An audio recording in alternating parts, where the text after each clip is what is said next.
ছোট বড় সবার জন্য দারুণ পুষ্টিগুণে ভরপুর কলার প্যানকেক। চলুন দেখে নিই কীভাবে তৈরি করতে হয়। আসসালামু আলাইকুম, আমি ফারহানা নাসরিন। কলার প্যানকেকের জন্য প্রধান উপকরণ হচ্ছে কলা। আমি এখানে একটা ব্লেন্ডারের জগে 5টা পাকা কলা নিয়ে নিচ্ছি। এখন এর মধ্যে একটা ডিম ভেঙে দিচ্ছি, আর সেই সাথে দিয়ে দিচ্ছি 1/4 কাপ পরিমাণ চিনি,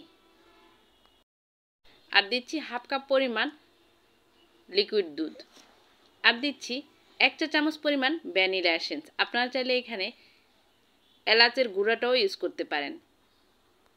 আর দিয়ে দিচ্ছি 1 টেবিল চামচ পরিমাণ রান্নার রেগুলার তেল, আর দিচ্ছি সামান্য পরিমাণ লবণ। এখন এগুলাকে আমি ব্লেন্ড করে নিচ্ছি। দেখুন ব্যানানা প্যানকেকের লিকুইড মিশ্রণটা রেডি। এখন এটাকে এক সাইডে সরিয়ে রেখে আমি শুকনো উপকরণ নিয়ে নিচ্ছি। একটা বাটিতে মেজারমেন্ট কাপের 1 কাপ পরিমাণ ময়দা আর 1 চা চামচ পরিমাণ বেকিং পাউডার দিয়ে দিলাম। এখন এগুলোকে ভালোভাবে মিশিয়ে নিয়ে এর মধ্যে লিকুইড মিশ্রণটা ঢেলে দিচ্ছি। এখন একটা হ্যান্ড হুইক্স দিয়ে ভালোভাবে শুকনো উপকরণের সাথে এই লিকুইড মিশ্রণটি আলতো হাতে মিশিয়ে নিচ্ছি।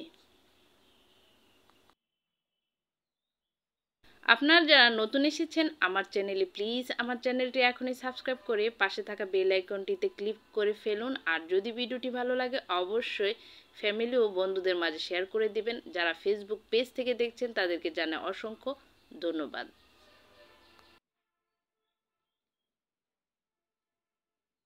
প্যানকেক তৈরি করার জন্য মিশ্রণটা সম্পূর্ণ রেডি। এখন এগুলাকে এক সাইডে সরিয়ে রেখে আমি যে ফ্রাই প্যানটিতে প্যানকেক তৈরি করব সামান্য পরিমাণ তেল দিয়ে ভালোভাবে এটাকে আমি ব্রাশের সাহায্যে তেলটাকে পুরো ফ্রাই প্যানে লাগিয়ে নিচ্ছি।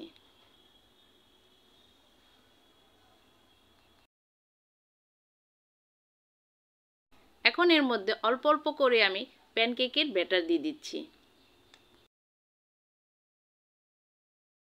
আমি এখানে একসাথে অনেকগুলা প্যানকেক তৈরি করে নিচ্ছি। আপনারা চাইলে একটা একটা করেও তৈরি করে নিতে পারেন। আর হ্যাঁ, চুলার তাপমাত্রা থাকবে একদম লোতে।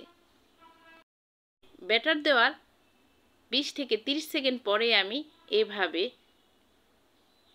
প্যানকেকগুলোকে উল্টিয়ে নিচ্ছি। দেখুন প্যানকেকগুলা সুন্দর কালার আসছে। আর এরকম প্যানকেক দেখলে ছোট বড় সবারই খেতে ইচ্ছে হয়। আর এভাবে আমি সবগুলা কলার প্যানকেক তৈরি করে নিচ্ছি। আশা করছি আজকের রেসিপিটি আপনাদের ভালো লেগেছে। ভালো লাগলে অবশ্যই ঘরে তৈরি করে ছোট বড় সবাইকে খাওয়াতে পারেন। আর এই প্যানকেকগুলো আপনারা চাইলে এইভাবেও খেতে পারেন, আবার এটার সাথে মধু দিয়েও খেতে পারেন। সবার সুস্বাস্থ্য কামনা করে আজকের মতো এখানে বিদায় নিচ্ছি। আবারও হাজির হব নতুন কোনো রেসিপি নিয়ে। আল্লাহ হাফেজ।